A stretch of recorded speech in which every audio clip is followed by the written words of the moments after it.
Hi guys, good evening. So I'd like to show you how to fix your copper mask.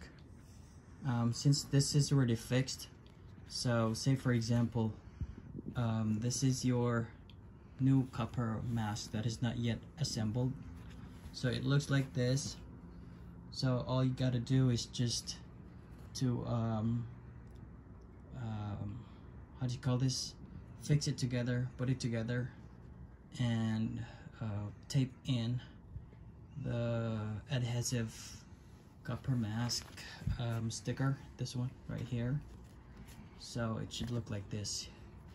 You make the both edges meet together, or you fold it halfway like that, and you put the sticker in here, right here, so that way.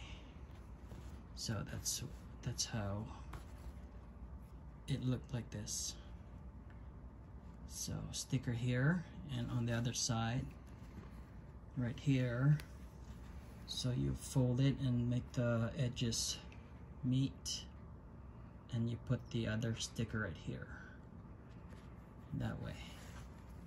So it looked like this.